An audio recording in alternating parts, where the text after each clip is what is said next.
Today we're going to be talking about the flight delay from JHS. Here we go.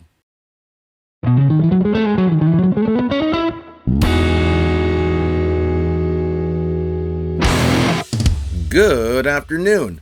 How's it going out there? Hope you're doing well. If you're new here, hi, I'm Miles. I do music stuff.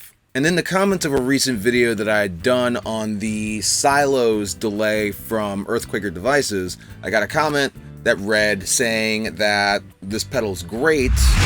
All it needs is to have an EQ adjustment on it for it to be perfect. And this got me thinking about the recent release from JHS, their flight delay pedal, and how it has a bunch of different parameters that you can adjust on it, including the EQ of the delay trails. So I went out and got one, and I threw it on my board that I use with a cover band that I play with, and we've gone out and we've had a dozen rehearsals, had a couple gigs, and so it's given me some time to really get a good idea of how to utilize the features that come with this delay and how functional it really is to my needs as a guitar player. And we'll get more into how this pedal is suiting my needs personally, but for now, why don't we hear how it actually sounds?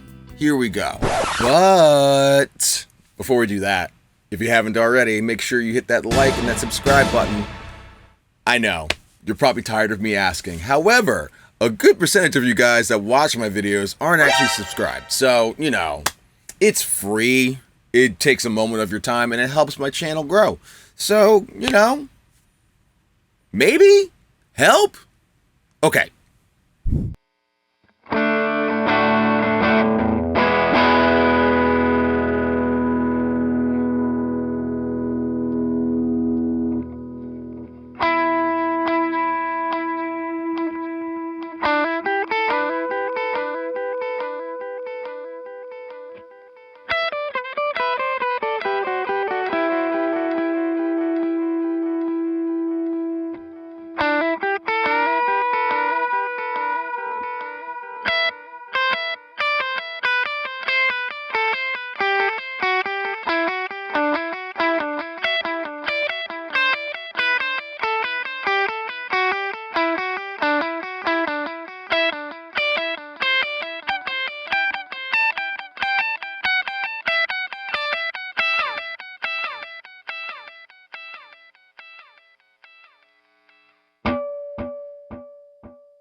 So in my travels as a guitar player, I've come across many different delay pedals, and then there's like an infinite number of plugins on the digital market that are available to musicians in terms of delay of different types, whether it be analog, tape, whatever else is out there, shimmer, all that stuff. And as far as physical pedals, for the most part, what I've come across most of the time when I get my hands on a new delay pedal is that there's always something that I wish was either done differently or a feature that was incorporated into the pedal that either doesn't exist on that model or they later on introduce with another model later on. Like the T120 videotape echo from Demodash. I love this delay. It's great. And I remember when I got it, my first thought was, all this needs is tap tempo and it'll be all set. So naturally they did an updated version of that pedal with tap tempo. But, I don't want to buy all the pedals. I kind of wish that it was there in the first place. But, I understand. You make changes as you go along, and there's an evolution of the product as the product exists, and you hear back from customers. Or the DD8 from Boss. Boss sent this pedal to me directly, and I did a video on it, as well as the DD7. And it's honestly one of my favorite delay pedals because there's so many different delay types to choose from, and just functionally, it does everything that I need it to do. And it has tap tempo, but really the only functional way to use that tap tempo is to have some sort of external device attached to it to use to trigger the tap tempo.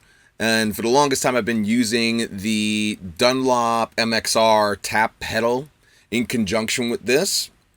But that's just another cable and another spot on your pedal board that's being taken up by this other external box. So it would just be nice to have a device that has the tap tempo feature built into it, along with all the different functionalities attached to the pedal itself. So this is where JHS and the flight delay come into the picture, because basically they set out to make a delay pedal that has everything that you want in a delay and none of the extra stuff. And when I think of extra stuff, I think of stuff like shimmer delay, because while shimmer is a cool function to have, if I really want to incorporate it, which I usually don't, but if I do, I would probably do it with a separate device. I wouldn't want to have to reset the parameters of my primary delay pedal on my pedal board for a function that I'm probably only going to be using for one song, if not just one section of a song. It's also just a simple stop box. It's not a computer like something that you would get from Eventide or Strymon, or even some of the more advanced stuff from Boss, like the DD200, I think it's called. Sure, it's nice to have all those different parameters at your feet available for you to tweak around and make like custom banks of stuff, but when you want a pedal to just work, it's nice to have a pedal that just works. With all that said, let's talk about the actual features incorporated into the flight delay. Starting with delay types. So we have analog, digital, and reverse. So for me personally, I don't really have much use for a reverse delay in most cases, but more often than not, I'll find myself gravitating towards an analog or a digital delay. An analog if I want something that's a bit darker, and a digital for like solos and stuff like that. Just something real clean that's like out of the way, but still recognizable as it decays. And as far as controls, we got the basic mainstays of any delay pedal, where it's like your time, delay, and the mix level. Like how much of the delay are you hearing in relation to your dry signal. And in addition to those three controls, we also have a control for the EQ. Now this is to control the amount of brightness or darkness associated with your delay trails, depending on what you want personally. And then there's also the addition of chorus or vibrato on your delay trails. And then there's separate controls for controlling the speed and the depth of the modulation that's going on there. Having separate controls for the modulation section of your delay is nice, just because like sometimes you want to have something really sort of awkward and unique associated with the delay trails, rather than it just being like the typical wavy thing. This is similar to what was going on with the Maleco Echo 616 analog delay, where you had separate controls for the modulation up top, allowing you to go from their typical chorus wavering to that sound of like an old tape, being played, where it's like a really fast flutter. But for me, one of the parameters that I find to be most useful to be able to adjust is the note value associated with the delay itself. So there's a switch that'll allow you to go from quarter notes to eighth notes and then dotted eighth notes.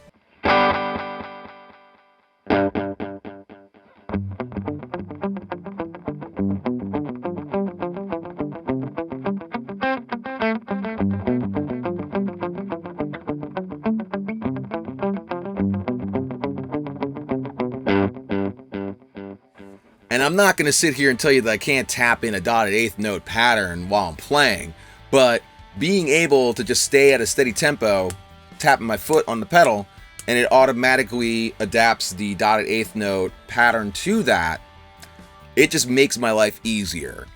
And that's truly what I was looking for in a delay pedal. I don't want to have to look down and really think about stuff. I don't want to have to kneel down and turn knobs or anything like that.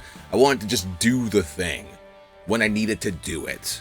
And while the pedal has a dedicated tap tempo button that you can utilize, there's also an out on the front of it that if you wanted to use an external device for tap tempo, you could connect that with a 1/4 inch cable. And that same input can be used for an expression pedal if you want to have control over the delay time in an external device. And the pedal itself costs $250, which isn't bad considering all the features that are packed into this box. And it's not too big that it's taking up your entire pedal board, which is nice, and it runs on 9-volt power. One thing I will note in my travels with this pedal so far is that it seems like when I engage the pedal, there's a bit of a volume boost that takes place when it's on. I'm not sure what that's about, if that's actually a thing that's going on. Maybe there's an internal volume pot. I would love to find out from Josh first before I open the thing. I just finished watching him watch a video of someone else taking apart one of the JHS pedals. So, I don't know. I guess I'll shoot them an email or something. And it comes in 2 different colors. So, like, that's cool. Right? Overall, with the time that I've had this pedal on my board, it's really suited my needs as far as the expectations of features that I want in a delay pedal. And it's actually solved other outstanding problems that I had previously when I had the DD8 on there and I also had the external tap tempo device velcroed to my board. When it comes to guitar, I'm a big fan of getting products that I don't need to get accessories for in order for it to suit my needs properly. But yeah, those are my thoughts on the JHS Flight Delay. If you're in the market for a delay pedal, I highly recommend it as an option. That's all I got for you guys for today. I hope you found this video to be interesting and informative. And if you haven't already, which you should have, be sure to hit that like and subscribe button. Again, it helps me out. It's free. Takes a moment of your time. And if you like what I'm doing here and you'd like to support the channel further than just liking and subscribing, I'll leave a link down below in the description for my Patreon, where you can check out the perks that are attached to your support over there. But that's all I have for you guys for today. I thank you for your time. Big thank you to my patrons that help make these videos possible. I'll hopefully see you all in the next one. Stay safe. Keep playing. Peace.